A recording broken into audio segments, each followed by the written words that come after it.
You know, in order to protect you from the flu, they give you a flu shot, which is injecting you with the thing that they are trying to protect you from so that your body can get used to it, so that it has a greater propensity to experience it and not be affected by it. Help me. No.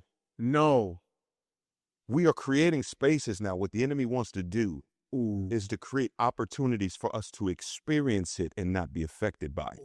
So now we start to diminish our consciousness of sin.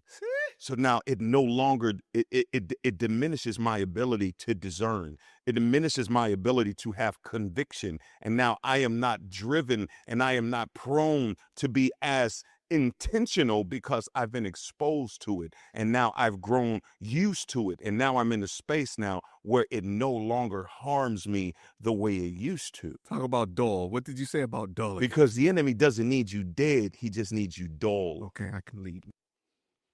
Because if he gets you dull, you don't have the same potency.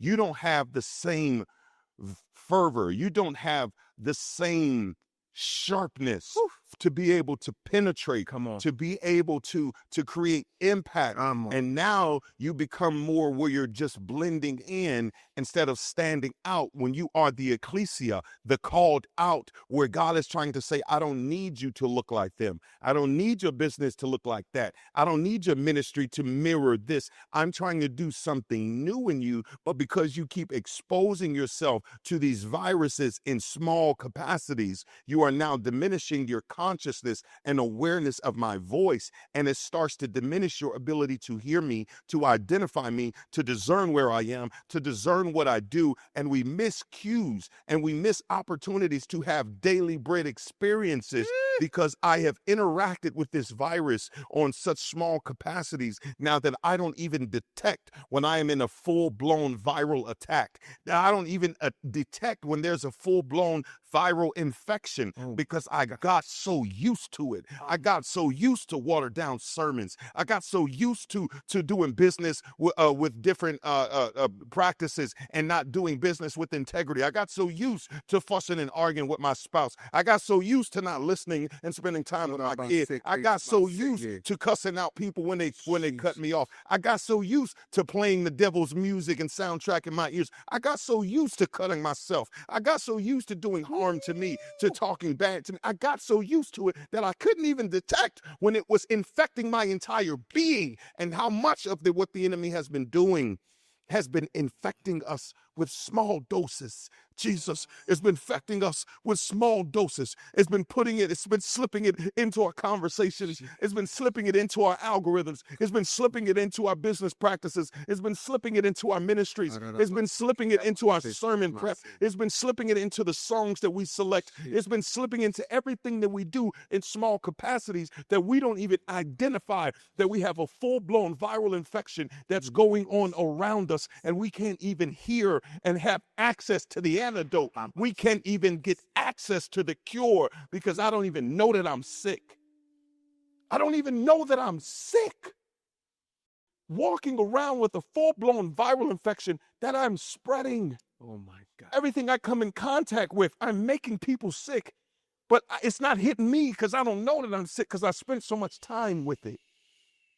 My immune system has developed this proclivity around it to now it protects me even though I'm in the presence of this virus. It protects me even though I'm experiencing it, even though I'm having these demonic interactions, that now I'm so insulated and so used to it that I can't tell a demon from God's voice. I can't tell when Satan is talking and when Jesus is talking. And this is why we got to get to a place where we can heighten our discernment and create spaces for us to tap into the cure, the antidote, so that we don't allow hell's strategy, which is bit by bit, moment by moment, so that we can be more intentional. This is how we can, if we just follow the prescription to seek ye first the kingdom of God and his righteousness. Morning. If that's my practice, if that's my strategy, if I'm seeking God on how to love my wife, if I'm seeking God on how to raise my children, if I'm seeking God on how to do this ministry, if I'm seeking God on how to do business, if I'm seeking God on how to treat my body and what to put in my body and what to resist, if I'm seeking first the kingdom of God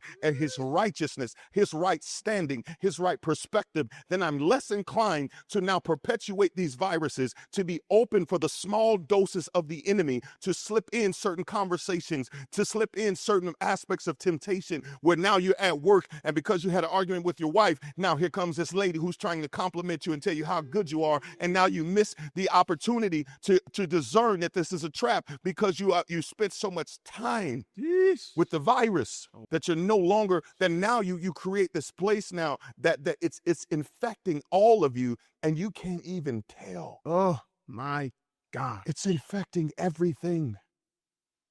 It's infecting everything, bro.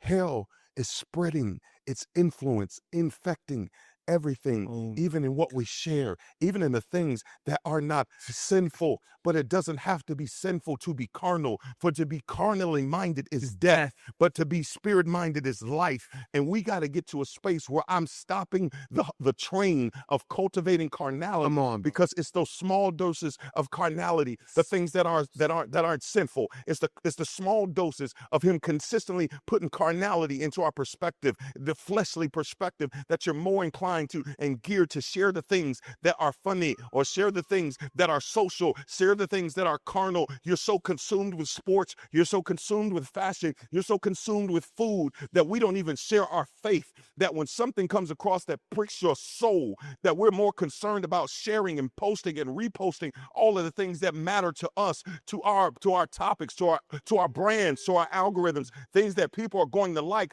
But when something comes that pricks you, you're silent about it. When something comes that actually stirs up your soul, you just take that and say that for you, because we're so consumed with sharing the virus. Oh my God. Help me, Holy